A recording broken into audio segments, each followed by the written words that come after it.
Scream.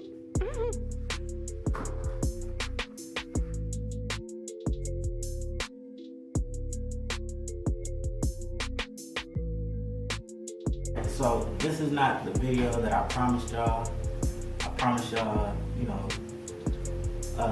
video that delves into sparring for self-defense aspects. So it's not that video in totality. It's kind of like that video, but we just had like a great class yesterday, and I just felt like I wanted to just showcase some of what we did in class, the reality aspects of knife defense. So a lot of times people think knife defense is like this,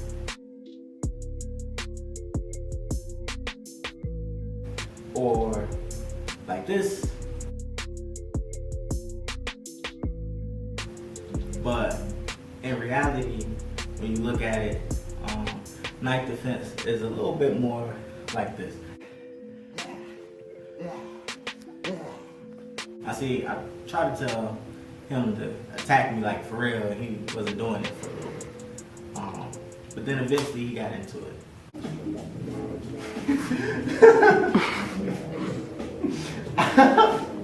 It's a little bit more for real. Oh, that's what you're doing?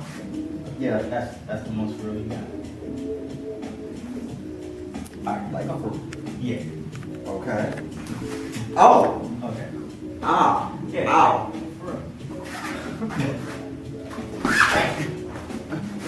Whoa!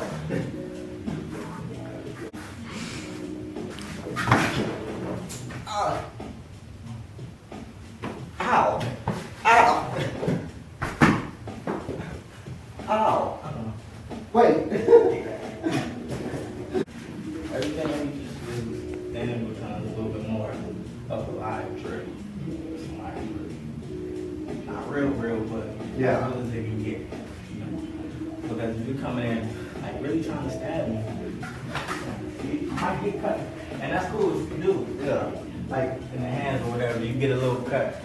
You might. That's a real possibility. But it's cool to get a little cut and get cut up here, cut down there. And that's why like the knife is deadlier to me. I'm more afraid of the knife because you saw it's real. He came at me and I'm trying to get out the way, but he still got my fingers. So that's a real drill. Wait. My neck. So then you can fall up the back. But the thing about when it becomes more realistic like that, you're not thinking technique. You're thinking, let me handle this as possible, almost quick as possible. So yeah, we practice some techniques. So you come, I do this, then, you know what I'm saying? And it look cool. But really, somebody's trying to stab you, I go to it. See what I'm saying? You gotta just do stuff. And that's what we want to eventually get people used to doing.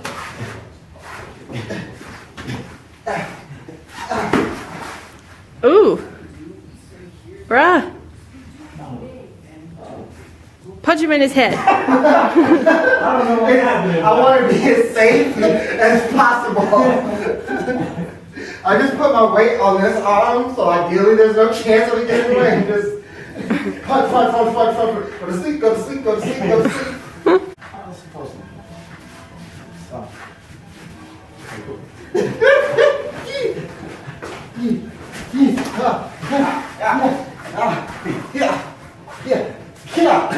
Oh, it worked. It did.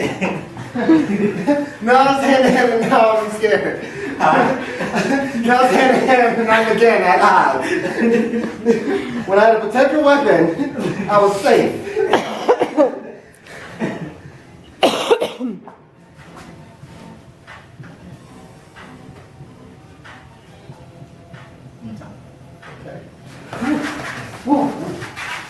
Then I ran into it. Hold up. Yeah. Oh. I pulled it down till he couldn't come with me anymore. Great job, bruh. What was that? It went up my nose. So he stabbed my brain. Stab my brain. And that comes out, you see a little pink at the end. Off the finger off the bag.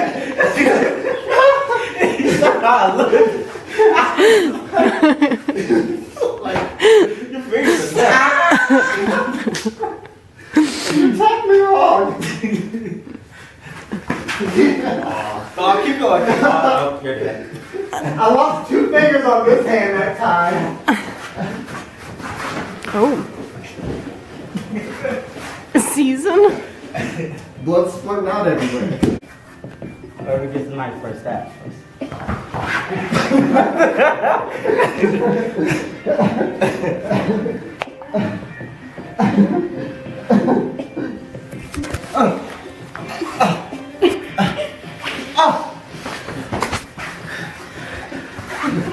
Oh, she coming with a vengeance. She bit me. She bit me. Hey, you're grabbing the blade. You lose. You grabbing the blade, you lose. I would love for that. I would love for that to be the thing in real life. Like, hey, you grabbed the blade, you lost. Give up. No more stabby stabby. Come on, you're gonna bleed out. Come on. Quit it. Before we both end up in the hospital. You lost. Come on. Oh my gosh. Best 1 out of 1. Best one out of. Oh, God. Yeah.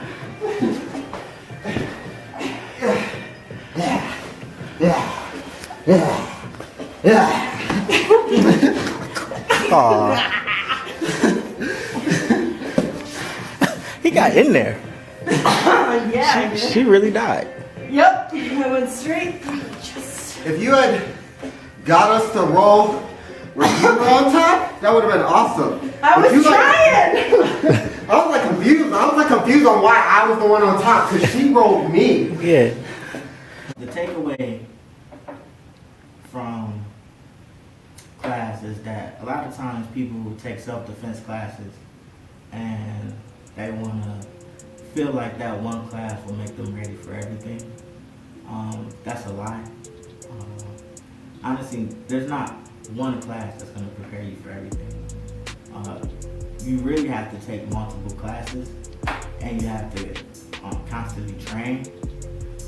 So then that way, if you train, be prepared, that way you can stay ready.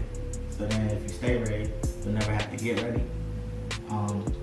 But the thing is, people don't like hearing the fact that there isn't a one solution that fixes everything. Like, they want to hear that these techniques are going to work. You take this class, they pay for this class. They want to hear that when we go over this technique in the classroom, it's going to work out there. And to be honest, you just don't know. Obviously, it gives you a better chance of surviving when you've taken some techniques and gotten some self-defense training. Because if you have no training, then you're not gonna rise and do something that you've never done. There are outliers, there are rarities where people can do things that they've never done before. But for the most part, if you've never done it, you'll never do it. So if you've never trained going against a knife attack, then when a knife presents itself, you won't know what to do. It's not like you'll all of a sudden have a vast array of knowledge and experience and wisdom and information, and your motor skills will be top notch, even though you've been sitting on the couch eating potato chips for the past 5 years.